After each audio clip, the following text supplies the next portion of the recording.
Right, so as you guys might know, these spaces are very familiar to those of you that are cool people, that are kind of like me, that watch all the WWE television, right? How many people out here know these spaces from TV? How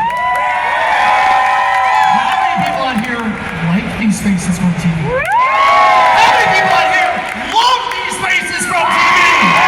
That's what I'm talking about now. Forget this like nonsense. So, you guys know their personas on the stage, or in the ring, but you may not know what they do off the ring, and you heard them talk about their YouTube show. So, Shotzi, why don't you guys talk about what you're doing when you're not getting the snot beat out of you in the ring? Well, you know, as WWE superstars, we travel all over the world to wrestle all over the world, and in our travels, we like to stop at the most haunted places in the world. We actually brought some of our favorite haunted objects. As you can see here, we have Margaret. Margaret is Big Marge! Big Marge, you can call her Big Marge. We have our haunted booths, which we think carry a mimic spirit, and our favorite, I'll let you introduce him. This is Pinch, he's my haunted clown doll. He's over it!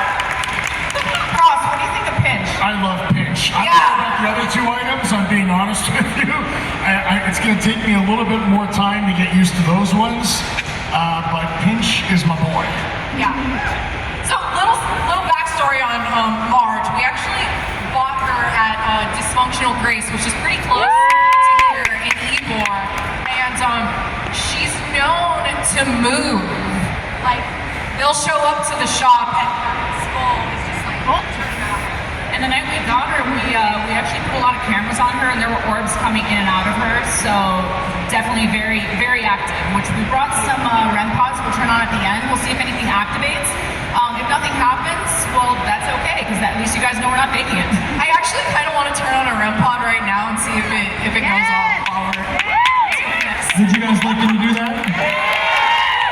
For those of you that don't know what a REM pod is, it's basically like a ghost motion detector. If anything like disrupts its field, these lights will go off. So it basically creates its own electromagnetic field, so if anything comes within its vicinity, the stronger it is, So green would be the weakest energy, with purple being the strongest. I kind of feel like that was Pinch because I pulled him away and then it stopped. Pinch, was that you? Did you touch the REM pod? Can you touch it again? Do you like the attention? Pinch, are you getting shy? Could be something else here too. I don't know if you guys brought any attachments with you. Could be something else. Yeah, I know. There's probably more haunted things in this convention center right now. So, Shotzi, Scarlett, from time to time, you'll have guests appear on your show, such as someone like Karrion. For some reason, he might travel with you guys. I'm not sure why, but he might be traveling with you guys. So, Karrion, what have you, when you have gone to these haunted locations, has there been a time when you've been like freaked out? Been on Yes! Hi, I'm the sane one here, by the way. So, I find all of this extremely fascinating, and I find it fascinating from like the ideological standpoint that there is something after this. So to give you guys a little bit of background, I grew up moderately religious in my early 20s, completely fell off. So my 20s to my 30s, admittedly, I didn't believe in anything. I was a science guy. I loved to poke fun of this stuff. I actively made fun of it. Then I had a paranormal experience and I was not looking for it. It was not something I was interested in having at all. I wasn't seeking it out. And for me, it was an undeniable experience. And I became very spiritual after that. Sometimes that's what it takes. I don't know how many people are here who have had like a paranormal or a spiritual experience. Can you raise your hands if you have? Raise your hands. Okay. I love it! So you guys get it? If you try to have these conversations with people that don't believe, they'll look at you like you're schizophrenic. And so I find it cool that now I'm part of a community of people where I can have these conversations, and Shotzi and Scarlett have kind of warmed me up to be able to have these conversations more openly and not care whether people think you're nuts or not. So when I go to these locations with them and I experience this stuff, I think it's very cool. I still get freaked out a little bit because again, it's not something I'm seeking out, but I do find it really interesting, and learning about the other side and the different types of entities that you can come in contact with has been kind of really enlightening. And yeah, some objects I like being in contact with, and others I don't, because I'm not positive as to what it is exactly that we're contacting. So I let them talk to those things. Is there any place you would never go back to, or any spirit that you wouldn't want to deal with again that we've dealt with? What was the house we went to that had access to the underground railroads and the satanic rituals? That would be the Mineral Wells Hill House. Yeah, I don't want to go back there. I love Hill House. Me too. That was one of my favorite spots. I think demonic AF, but Yes, absolutely. lots of Highly fun. recommend. I can tell you guys, and maybe there's some people here in the audience who have had this. So when I was a little kid, my parents always thought like I had an active imagination, so they didn't really pay attention to it. But when I was a little kid, I could walk into a room and I could feel that something really bad happened in the room prior to being there. And I wouldn't know how to explain it. Like, how do you articulate that as a child, especially to adults? They think you're watching too much TV or whatever. I had an experience once where my father took me to visit a friend. He just moved into a new apartment. This is in New York City. And I kept telling him I was 6 or 7 years old. I wanted to get out of the apartment. Him and his friend started laughing. And we went to go visit my grandmother afterwards. My grandmother found out that my dad took me to this guy's apartment. She knew the guy who was living in the apartment before him. It was a huge New York City story. The guy killed himself. He committed suicide. And she was mad that my dad took me there.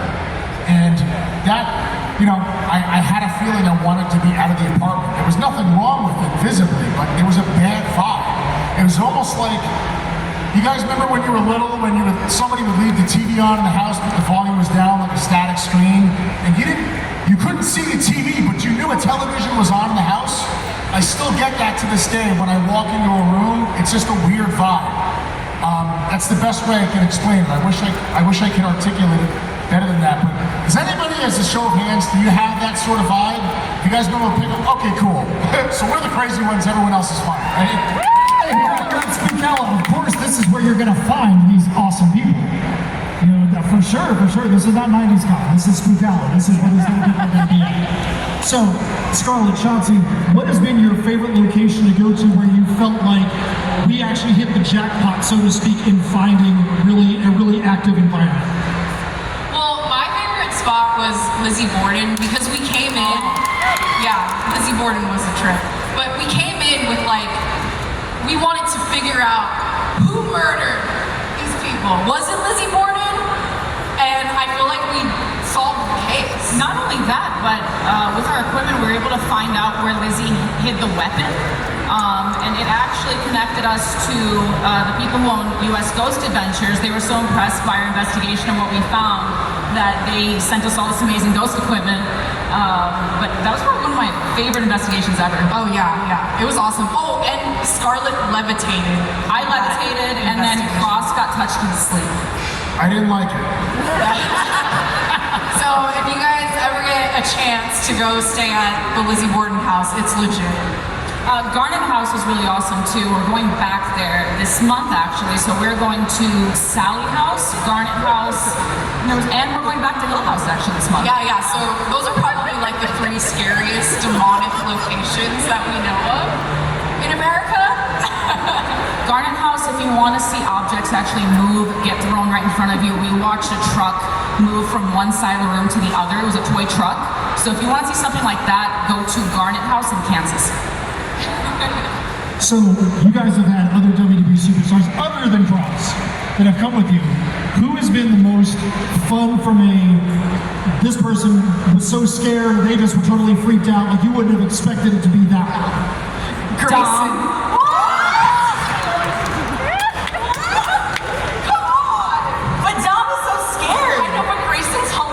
That's true though. I thought we were on the same page. I thought so too. I mean, Grayson is probably tied. I gotta give him that. Yeah. But Dom is so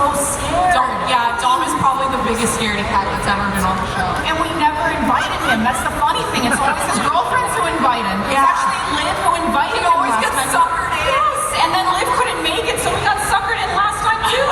Hey, we got him chicken tenders. It was fine. Okay, so Grayson, you talk about also Grayson. You said you. Grayson is hilarious. I think he. Oh, you like Grayson? You like Grayson, don't you? There's Grayson. Who remembers Grayson? Pinch. What was that? Come on up here because we can't hear you. You know what? You can step on up here to the mic and let us hear what you're talking about. What? Jeff Hardy is like And his wife Beth. Jeff Jeff Hardy. Hardy? Hardy, yes, Jeff Hardy is wife really into paranormal. Oh, she's on the Paranormal. I mean, She was saying Jeff Hardy's wife is really into the paranormal. oh! You want us to bring Jeff Hardy on the show? Oh yeah! That's what you're saying? Huge, man. Everyone's like Jeff Hardy in this. Oh. Come be on our show. Love that. That's what I'm talking about. Yeah, I mean, Jeff Hardy would be like a dream. Like, he is my inspiration for wrestling, and if he was on the show, and his wife too, come on over. That's crazy. Last year you actually saw Jeff Hardy at Spookala and you almost sent him to That's chair. right. Yeah. Yes. Oh! Wait, oh wow, it's like, what is happening? Is that Margaret? Like Can you make it go purple if it's Margaret? yeah, who I'm is saying right now, if I think what purple, coming I'm off the stage. who's coming through? What's that? Can you make Is it it March, stop March? in 3, 2, 1? Not No, they're like, no, I'm talking. It's my turn. Oh, I can't tell if it's a large Marge or Pinch. Oh, they put that on the screen. We did hear a bang. Yeah, we just heard a bang while on the Kevin was talking. I heard like someone punch this road case. So I don't know. Weird shit's happening. Yeah. So how thankful are you guys for WWE for giving you the platform to be able to do this show that obviously isn't directly related to what's happening in the ring, but it's allowing there to be like octopus arms of other things, other fandoms that are attached, and allowing you guys to be able to build this on their channel. Yeah, I mean we started before we started doing it on we WWE. fought for it. Yeah. We were like, we were pushing for it hard to get it on their YouTube page. So we did all the bookings ourselves, and we did the show ourselves. So it was really cool that they put it on their channel. But with the last season, we only got the one episode, so we discussed with them so we could have, the possibility of just doing this all year. They said it was totally fine for us to do our own channel, so we were very lucky for that. Yeah, absolutely. But I mean, we were doing this before we started recording it, like just staying at haunted hotels in whatever town we were in. So Shotzi, the last time we talked, you were coming off of your injury. Obviously, you were doing this the whole time when you were injured, correct? Did this help you to still feel connected to be able to create content while you weren't able to be in the ring? Yeah, I mean, this was doing all like the haunted stuff definitely kept me alive because it sucks. You're in this like, Groundhog Day of going to physical therapy every single day. So I really needed this outlet, being with like my spooky stuff to get through it, and watching tons of horror movies. That's like all I did was like hunt for ghosts and watch horror movies during rehab. So, I'm gonna take a quick side note here, just because I know everybody here knows you guys from WWE television.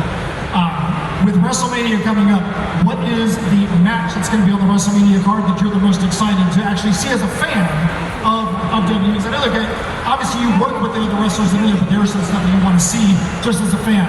What are you most excited to see come WrestleMania weekend? Tiffany and Charlotte. After that promo exchange last night, I would say the same thing. I think it's heated. Who do you want to see? Cat fight. Who do you want to see win that? Do you want to see Tiffany come out? Yeah, who do you want to see win? Hey, you know what? Charlotte's my girl, so I have to go with Charlotte. She's been my homie for a while, and she's helped me out through my main roster run. So I have a soft spot for Charlotte, and we tore our ACLs at the same time, and we were going to rehab together. So I have this bond with Charlotte, so I gotta go for my girl about Charlotte. And she's the queen. Like, she's proved herself. I mean, Tiffany has, you know, a great career ahead of her. I support all blondes, so whoever wins, I'll be thrilled. So you want a double DQ is what you're wanting? Yeah. What about you, Kross? Who do you want to see win that match? Well, that wasn't the match What would you say? most looking forward to. I'm looking forward to seeing all the matches, but I really want to see how things play out with Cody and Cena. This is a clash of eras. Yeah. It could be argued that Cody is from the same era as Cena, but arguably Cena was the king of his era. Cody is the king of this era. I remember hearing Cody once say, like, we're in the Renaissance era. You could call it the Netflix era, whatever you want.